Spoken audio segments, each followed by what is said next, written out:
మన కోసం మన ఛానల్, మన డిఎన్టీ ఛానల్, మన యూట్యూబ్ ఛానల్ అందరూ సబ్స్క్రైబ్ చేసుకోండి ప్లీజ్. మా వీడియోకి ఒక లైక్, మన డిఎన్టీ ఛానల్ ఫాలోయింగ్ కండి. టోపీ అమ్మ అరుణాచలం వెళ్లిన ప్రతి ఒక్కళ్ళు ఒక్కసారైనా దర్శించాలనుకునేటటువంటి అవధూత. ఒక్కసారైనా ఆవిడ పాద స్పర్శ తగిలిన, ఆవిడ పాద ధూళి దొరికిన, ఆవిడ విసిరేసినటువంటి టీ కప్పు దొరికినా చాలు అనుకుని కొన్ని వందల వేల మంది ఎదురు చూస్తూ ఉంటారు. ఎవరి టోపీ అమ్మ, ఏమిటావిడ మహిమ అంటే మాత్రం ఎవరికీ ఇదిమిత్తంగా ఇది అనేటటువంటి సమాచారం తెలియదు. కానీ అరుణాచలం గురించి మాట్లాడుకున్న ప్రతి సందర్భంలో టోపీ అమ్మ గురించి చెప్పుకోవటం మాత్రం తప్పనిసరి. అరుణాచలం వెళ్లిన ప్రతి సందర్భంలో ఆవిడ్ని ఏదో ఒక చోట చూడటం, ఆవిడ గురించి తెలుసుకోవటం, ఆవిడ వెంటపడే భక్తుల యొక్క సమూహాన్ని మనం గమనించటం అనేది తప్పనిసరి అవుతుంది. అయితే చాలా మంది ఎవరి టోపీ అమ్మ, నిజంగానే అవధూత అని వెతకటం ప్రారంభించారు. ఆవిడ అవధూతను నమ్మేవాళ్లు కొంతమంది అయితే, లేదు ఒక సాధారణ మనిషే, మతిస్థిమితం లేని పిచ్చిది అని కొట్టిపారేసేవాళ్లు కూడా ఎంతో మంది ఉన్నారు. అయితే ఆవిడ గురించి తెలుసుకుంటే అనేక విస్తుపోయే విషయాలు మాత్రం బయటపడతాయి. ఇప్పుడు టోపీ అమ్మగా చెప్పబడుతున్న ఆవిడ అసలు పేరు పళని అమ్మ. ఆవిడది అరుణాచలం కాదు, ఎక్కడో కన్యాకుమారి. అయితే కన్యాకుమారి నుంచి అరుణాచలానికి ఎందుకొచ్చింది, ఎప్పుడొచ్చింది అనే దాని మీద అనేక కథలు ప్రచారంలో ఉన్నాయి. ఆవిడ చిన్న వయసులోనే అరుణాచలం వచ్చిందని, అప్పటినుంచి ఇక్కడే స్థిరపడిపోయిందని, ఆవిడ జీవితం అలా ఒంటరిగానే కొనసాగిస్తోందని ఒక కథ ప్రచారంలో ఉంటే, లేదు ఆవిడకి పెళ్లయింది, ఒక పాప కూడా ఉంది. 16 ఏళ్ల క్రితం ఆవిడ తమ్ముడు చనిపోయినప్పుడు మతిస్థిమితం ఏర్పడి ఆ తర్వాత అరుణాచలం వచ్చి ఇక్కడే గిరి ప్రదక్షిణలు చేస్తూ ఇక్కడే ఉండిపోయిందని చెప్పేసి మరొక కథ కూడా ప్రచారంలో ఉంది. నిజంగానే యుక్త వయసులో వచ్చిందా, లేదంటే పెళ్లై పిల్లలు పుట్టిన తర్వాత కొన్నాళ్లకు అనుకోని సంఘటనల వల్ల ఇక్కడికి వచ్చిందా అనేదైతే ఎవ్వరూ క్లియర్ గా చెప్పలేనటువంటి పరిస్థితి. కానీ ఆవిడ అరుణాచలం రావటం నిజం, అక్కడే స్థిరపట్టం నిజం, ప్రతినిత్యం గిరి ప్రదక్షిణలు చేయటం మాత్రం అన్నిటినీ మించిన నిజం. టోపీ అమ్మ తన జీవితంలో ఇప్పటి వరకు దాదాపు 11,000 సార్లు అరుణాచల గిరి ప్రదక్షిణం చేసిందని అక్కడి స్థానికులు చెప్తూ ఉంటారు. ఆవిడ ప్రతినిత్యం ప్రతిరోజు గిరి ప్రదక్షిణం చేస్తూనే ఉంటుంది. అలా చేసిన తర్వాత మాత్రమే తన నిత్య జీవిత కార్యక్రమాలు చేసుకుంటుందని అక్కడి భక్తుల విశ్వాసం, నమ్మకం. ప్రతిరోజు టోపీ అమ్మ దాదాపు ఉదయం 6 గంటల నుంచి 7 గంటల ప్రాంతంలో తన గిరి ప్రదక్షిణాన్ని మొదలు పెడుతుంది. అలా ఒక్కసారి మొదలు పెడితే 14 కిలోమీటర్ల గిరి ప్రదక్షిణం తప్పకుండా మధ్యాహ్నానికల్లా పూర్తి చేస్తుందని అక్కడి వారు చెప్తూ ఉంటారు. ఆ సమయంలో ఆ అరుణాచలేశ్వరుణ్ణే నిత్యం మనసులో ధ్యానిస్తూ, స్మరించుకుంటూ, ఆ పేరునే తలుచుకుంటూ తన గిరి ప్రదక్షిణం పూర్తి చేస్తుందట. ఇక ఉదయాన్నే తనకు ఆకలినప్పుడు ఆ చుట్టుపక్కల ఉండేటటువంటి హోటల్స్ దగ్గరికి కొడుతుంది. ఆవిడ్ని చూడటమే అదృష్టంగా భావించే హోటల్ యజమానులు ఆవిడ రాగానే ఇష్టమైనటువంటి ఆహార పదార్థాన్ని ఆవిడ చేతికి అందిస్తారు.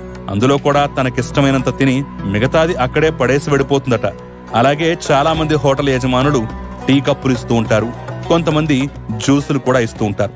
ముఖ్యంగా ఆ ప్రాంతానికి వచ్చేటటువంటి భక్తులు ఆవిడ చూపు పడితే చాలు, ఆవిడ స్పర్శ తగిలితే చాలు, కనీసం ఆవిడ పాదధూళి దొరికినా చాలనుకుని ఆవిడికి ఏదో ఒకటి ఇవ్వటానికి, డబ్బులు ఇవ్వటానికి, ఆహార పదార్థాలు ఇవ్వటానికి, తాగటానికి ఏదైనా జ్యూసులు ఇవ్వటానికి నిత్యం ప్రయత్నిస్తూనే ఉంటారు.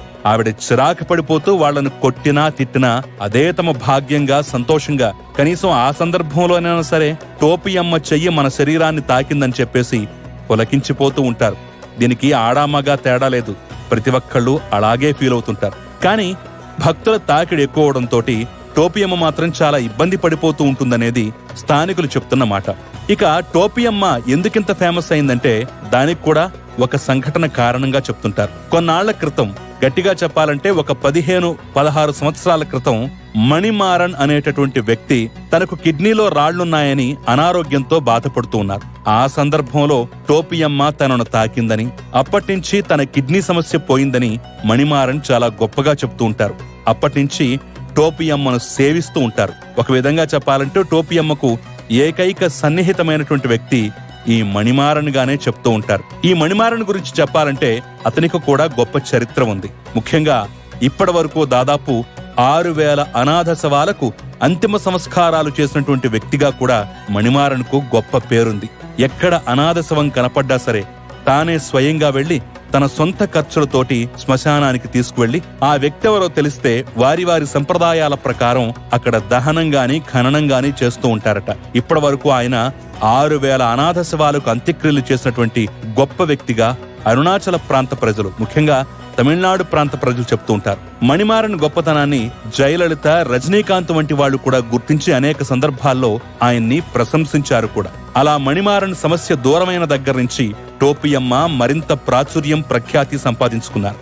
అయితే ఆ ప్రాచుర్యంతో పాటు అనేక ఇబ్బందులు, చిక్కులు కూడా టోపియమ్మకు ఎప్పుడూ ఎదురవుతుంటాయి. చాలా మంది భక్తులు ఆవిడ నోట్లో నుంచి జాలువారేటటువంటి ఆ లాలాజలాన్ని తమ శరీరానికి పూసుకుంటే చర్మ వ్యాధులన్నీ నయమైపోతాయని, ఆవిడ విడిచేసినటువంటి బట్టలు గనక సంపాదించి ధరిస్తే ఒంట్లో ఎలాంటి అనారోగ్య సమస్య ఉండదని, ఆవిడ విసిరేసినటువంటి టీ కప్పులోంచి ఒక్క చుక్క టీ దొరికినా చాలు అది తాగితే శరీరంలో ఉన్న బాధలు మొత్తం పోతాయని, ఆవిడ మనల్ని చూసి నవ్వితే చాలు మనకు ధనప్రాప్తి కలుగుతుందని, మన చేతులతో ఇచ్చే డబ్బులు తీసుకుంటే చాలు మనకు అనూహ్యమైనటువంటి ధనప్రాప్తి వస్తుందని, ఆవిడికి చెప్పులిస్తే చాలు మనకు గ్రహబాధలు తొలగిపోతాయని, ఇలా రకరకాలుగా అనేక పుకార్లు, అనేక వార్తలు ప్రచారంలో ఉన్నాయి. దీంతో పెద్ద ఎత్తున భక్తులు కూడా ఆవిడ్ని ఏదో రకంగా ఆవిడ చూపు తమ మీద పడాలని, కనీసం ఆవిడ పాదధూళనైనా సంపాదించాలని చెప్పేసి విపరీతంగా కాళ్లకు అడ్డం పడిపోతూ ఇబ్బంది పెడుతున్నటువంటి సందర్భాలు కూడా ఎన్నో ఉన్నాయి.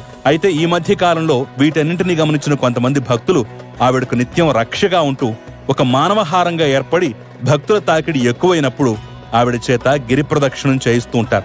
ముఖ్యంగా ఆవిడ గిరి ప్రదక్షిణం చేస్తున్నప్పుడు కాలభైరవులే ఆవిడకు రక్షణగా ఉంటారని, దాదాపు 7 కుక్కలు ఆవిడ్ని అనుసరిస్తూ ఆవిడ గిరి ప్రదక్షిణం చేసే సందర్భంలో ఆవిడతో పాటుగా అవి కూడా ప్రదక్షిణం చేస్తాయని అక్కడ స్థానికుల విశ్వాసం.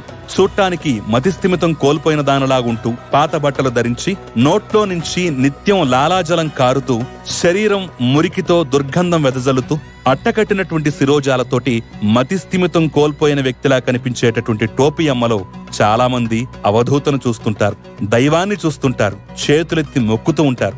మరికొంతమంది అయితే కేవలం సాధారణ మనిషే, మతిస్థిమితం కోల్పోయిన ఒక పిచ్చిది, తను చేసే పనులన్నీ పిచ్చి పనులే అంటూ కొట్టిపారేస్తూ ఉంటారు. అయితే తాను దైవదూతైనా అవధూతైనా